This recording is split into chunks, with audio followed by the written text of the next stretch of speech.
안녕하세요. 소소한 이야기와 음악이 있는 달빛마을 TV를 찾아주셔서 고맙습니다. 구독과 좋아요를 부탁드리며 오늘 이야기를 시작하겠습니다.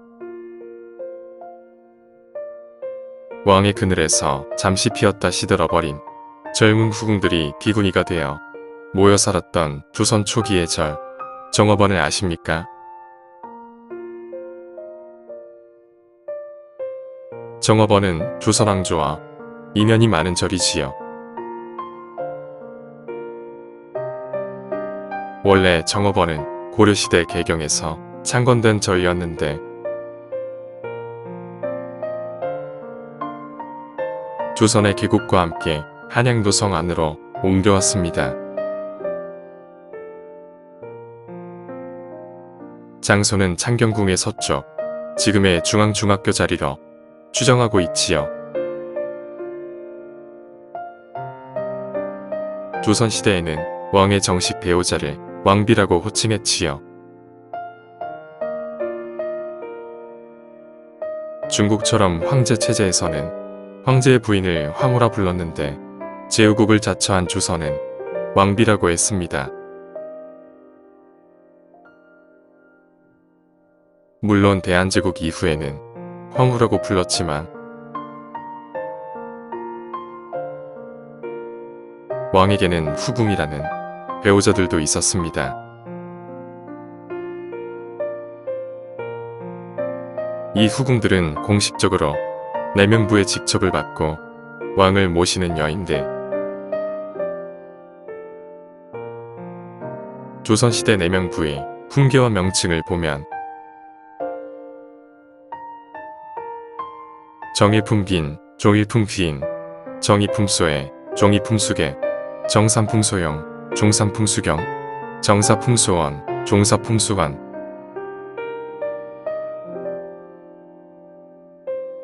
조선시대 500년 동안 대략 100여 명 이상의 후궁들이 내명부의 직첩을 받았지요. 조선 초기에는 후궁들도 간택을 거쳐 선발했지만 조선 후기에는 왕비 간택에 선발되었다가 세 번째 간택에서 탈락한 2명의 여성이 후궁이 되었습니다.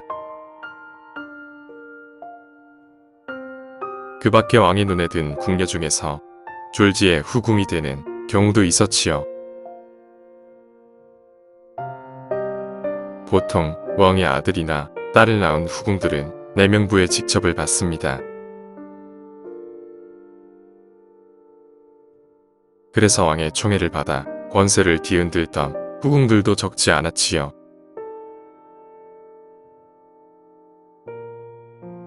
그러나 정절을 중히 여기던 조선시대에 젊은 후궁이 과부가 된다는 것은 슬픈 일, 개가도 할 수 없었고 죽을 때까지 수절해야 했지요. 왕을 모시던 후궁들은 나라의 모범을 보여야 했기에 더더욱 그랬습니다. 조선시대의 왕비와 후궁들은 대체로 왕보다 오래 살았지요. 특히 노년의 왕이 들인 후궁이라면 왕이 죽었을 때 청춘인 경우가 많았습니다. 자식을 낳은 후궁들은 장성한 자식들과 함께 궁에서 살 수 있었지만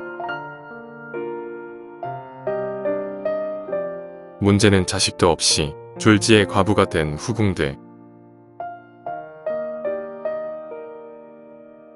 조선시대 자식을 못 낳은 후궁들은 과부가 되면 대개 비구니가 되었습니다.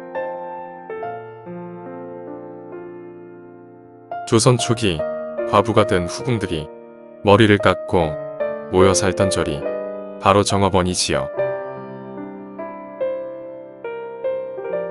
또 왕족에게 시집갔다가 청상과부가 된 여자들도 정업원의 스님이 되었습니다.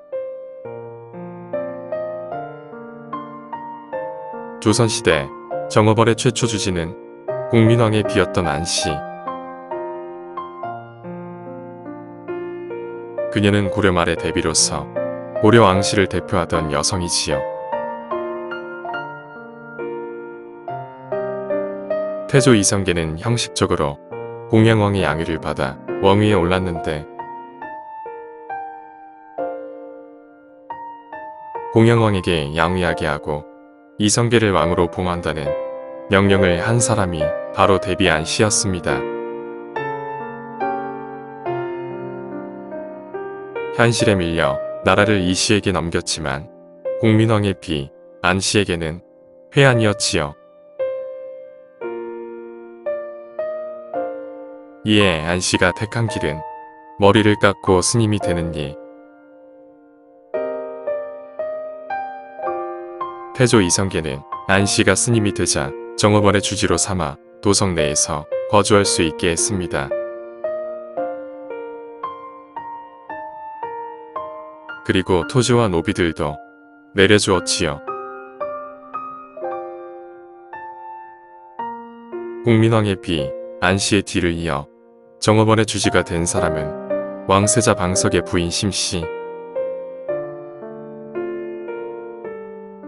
방석이 방원에게 죽임을 당하자 심씨도 머리를 깎고 스님이 되었습니다. 이후로 정업원의 주지는 대체로 왕의 후궁이나 왕족의 부인들이 맡았지요.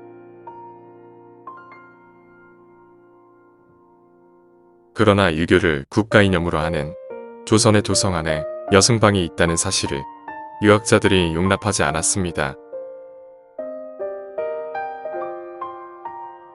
그래서 유학자들은 태종 때부터 정업원을 없애려고 상소를 올려 결국 정업원은 선조 때 폐지되지요. 그러나 과부 후궁은 계속 나올 수밖에 없는 게 그래서 조선 후기에도 도성 밖에 두 곳에 여승방이 있었다고 전합니다.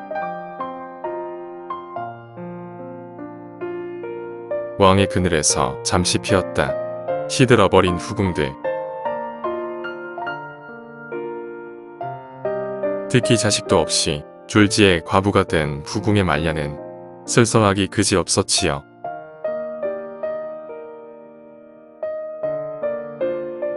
구독과 좋아요, 알림 설정은 큰 힘이 됩니다.